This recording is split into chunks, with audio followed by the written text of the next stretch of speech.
Hello everyone, I am Pahi and today we are going to discuss production possibility curve. Here we discuss production possibility curve, the assumption of production possibility curve and the properties of production possibility curve. So let's start the videos. If you like the video then please like my video and share it. Production possibility curve. This curve describes the combination of two commodities and services that produce by the given resources and the given technology. It shows the possibility of producing two commodities with given resources and technique of production. The production possibility curve is an analytical tool which is used to illustrate and explain this problem of choice. यानी कि production possibility curve बताता है कि कोई भी दो goods A and B कितनी quantities में प्रोड्यूस हो सकती है एक इकनॉमी में दिए हुए रिसोर्सेज और टेक्निक से। प्रोडक्शन पॉसिबिलिटी कर्व हमें पॉसिबल कॉम्बिनेशन शो करता है जो कि बताता है कि दो गुड्स के possible combination of production with given resources and techniques. Assumption of production possibility curve. Assumption मतलब जो माने जाते हैं पर वैसा होता नहीं है, ये बस अज्यूम कर लिया जाता है कि प्रोडक्शन पॉसिबिलिटी कर्व के थ्योरी में ऐसे अज्यूम किया जाता है कि ये पर्टिकुलर अजम्पशन ही प्रोडक्शन पॉसिबिलिटी कर्व में है।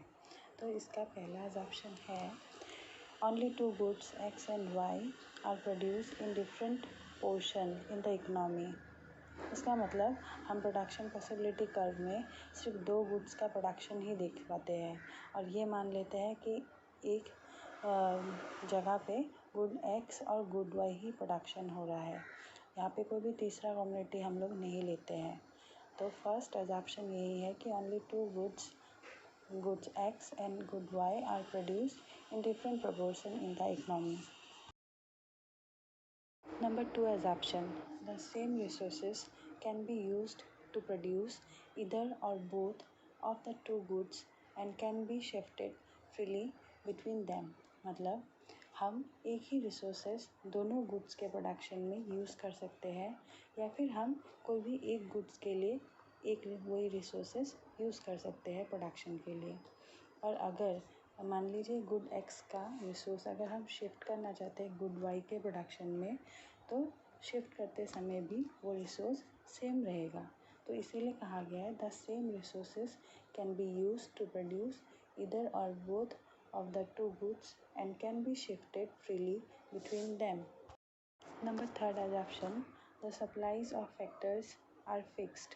दैट मीन्स जो फैक्टर्स ऑफ प्रोडक्शन है जिनका सप्लाई हो रहा है गुड्स के प्रोडक्शन के लिए वो भी फिक्स रहेंगे, ये चेंज नहीं रहेगा। अगर 500 पहले से सप्लाई हो रहा है तो वो अभी भी नेक्स्ट प्रोडक्शन लेवल तक 500 ही रहेगा। ये कभी ना 500 से कम होगा यानी कि ना 450 होगा ना 555 होगा, ये 500 ही रहेगा। तो जो सप्लाई हो रहा है फैक्टर्स का प्रोडक्शन के लिए वो फिक्स रहेगा।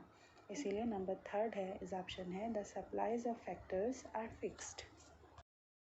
Assumption number 4, the production techniques are given and constant। इस assumption का मतलब है जो प्रोडक्शन टेक्निक हमें दिए गए हैं वो कांस्टेंट रहेंगे, इसमें कोई चेंज नहीं आएगा।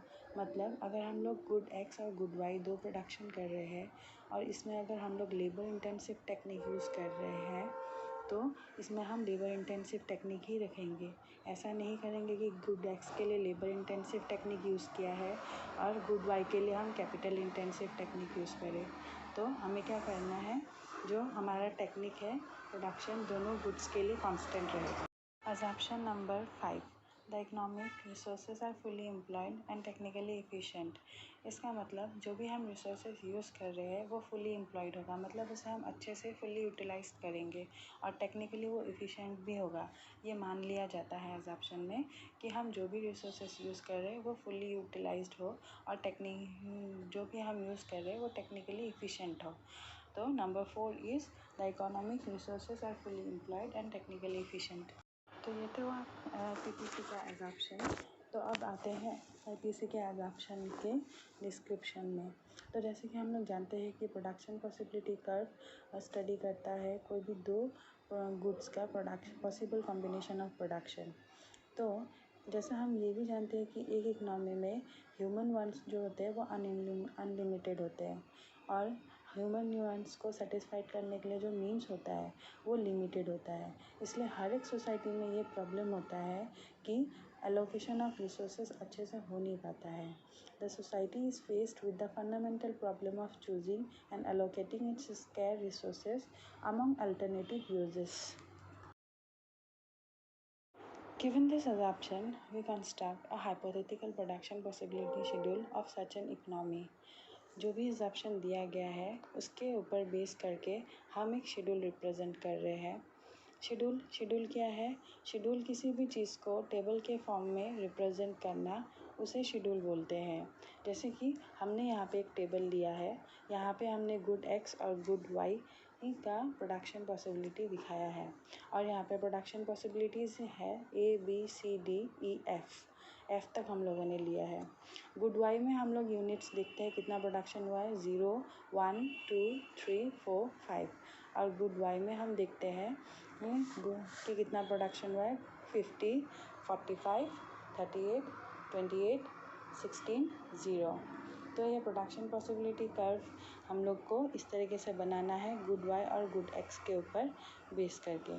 और ये गुड एक्स और गुड वाई का प्रोडक्शन के साथ साथ हम लोगों ने और एक कॉलम लिया है, वो है marginal opportunity cost of good A. मतलब हम कितना सेक्रीफाइस कर रहे हैं गुड्स ए का प्रोडक्शन लेवल बढ़ाने के लिए, गुड बी का हम कितना सेक्रीफाइस किए जा रहे हैं वो शो कर रहा है। जैसे यहाँ पे हमने देखा है 50 के बाद 45, मीन्स कितना हम लोगों ने डिफरेंस किया है 5 यूनिट्स का। तो यहाँ पे ये पहला वाला 5। फिर हम जब 45 से 38 तक गए, तो यानी कि हमने 45 से 38 जब प्रोडक्शन कम किया तो हम लोग ने कितना यूनिट कम किया, 7। सो इसी तरीके से नेक्स्ट 10 है, 12 है, 16 है। तो ये हो गया हमारा production possibility schedule. Production possibility curve show करता है graphical representation of possibilities of two communities in an given economy with given resources and techniques. तो कर्व क्या होता है? किसी भी चीज़ का ग्राफिकल रिप्रेजेंटेशन। तो यहाँ पे हम जो ग्राफ बनाएंगे इसमें हम देखेंगे कि गुड एक्स और गुड वाई का प्रोडक्शन जो कि यूनिट वाइज दिया गया है।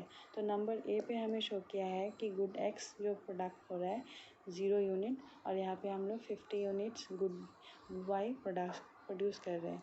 तो हमें क्या करना पड़ेगा, एक्स एक्सिस में हमें 0 में पुट करना पड़ेगा और वाई एक्सिस में हमें 50 पे पुट करना पड़ेगा। इसी तरीके से जब नंबर बी हम देखते हैं, उसमें हम देखते हैं कि गुड एक्स पे 1 यूनिट हुआ है और गुड बी पे गुड वाई पे 45 यूनिट हुआ है। तो इसी तरीके से हम एक एक करके पॉइंट आउट करते जाएंगे, और लास्ट वाला जो नंबर है जो कि पॉसिबिलिटी हमें शो कर रहा है नंबर एफ़ का, उसमें हमारा गुड वाई जो है वो 0 है और गुड एक्स जो है वो 5 है। तो इसी तरीके से हम अपना ग्राफ रेडी कर लेंगे। तो ये हमारा प्रोडक्शन पॉसिबिलिटी कर्व रेडी हो गया।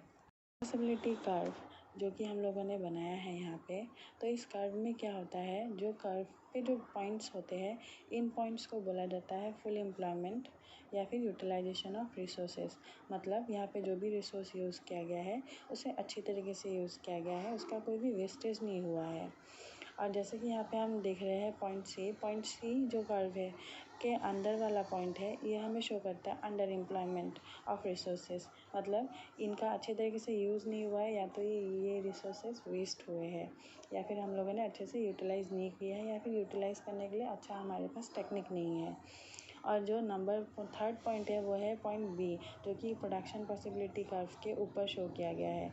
ये शो करता है ग्रोथ ऑफ रिसोर्सेज। मतलब ये हमें बताता है कि जो रिसोर्स हम प्रोडक्शन के लिए यूज़ कर रहे थे उनका ग्रोथ हुआ है। पॉसिबिलिटी कर्व के प्रॉपर्टीज़। तो प्रोडक्शन पॉसिबिलिटी कर्व का पहला प्रॉपर्टीज़ है कि production possibility curve is downward sloping. ये डाउनवर्ड स्लोपिंग होता है। जैसे कि हम देख सकते हैं अपने ग्राफ में कि प्रोडक्शन पॉसिबिलिटी कर्व जो है वो पॉइंट में ए से पॉइंट एफ तक के तरफ में बनाया गया है, और ये हम देखते हैं कि पॉइंट ए से ये पॉइंट एफ की तरफ डाउनवर्ड स्लोपिंग है। तो इसीलिए ये एक प्रॉपर्टी है प्रोडक्शन पॉसिबिलिटी कर्व का कि प्रोडक्शन पॉसिबिलिटी कर्व जो है वो डाउनवर्ड स्लोपिंग होता है। PPC is downward sloping because more production of one good is associated with the less of the other. मतलब production possibility curve downward sloping इसलिए भी है क्योंकि हम एक गुड्स के प्रोडक्शन को बढ़ाने के लिए दूसरे गुड का प्रोडक्शन कम कर देते हैं, तो इसीलिए भी ये कर्व डाउनवर्ड स्लोपिंग होता है. Production possibility curve is concave to the origin. This one is the second properties of production possibility curve. So here we see that production possibility curve is concave. Production possibility curve जो है वो concave है origin से. ऐसा इसलिए है क्योंकि if we want to increase the production of one commodity, then we have to decrease the production of other commodities. अगर हमें एक गुड्स का प्रोडक्शन बढ़ाना है तो हमें दूसरे गुड्स के प्रोडक्शन यूनिट्स को कम करना पड़ता है, इसीलिए प्रोडक्शन पॉसिबिलिटी कर्व कनकेव है. और जैसे कि हम लोगों ने शेड्यूल में देखा है कि हमारा जो मार्जिनल अपॉर्चुनिटी कॉस्ट है वो दिखाता है कि 5 के बाद 7 के बाद 10 12 16, तो ये हमें दिखाता है कि हमने कितना गुड सेक्रीफाइस किया. तो मार्जिनल अपॉर्चुनिटी कॉस्ट के वजह से भी हमारा जो प्रोडक्शन पॉसिबिलिटी कर्व है वो कॉन्केव होता है. I hope you liked the video related to production possibility curve. If you like my videos, then please subscribe my channel for more videos. Thank you.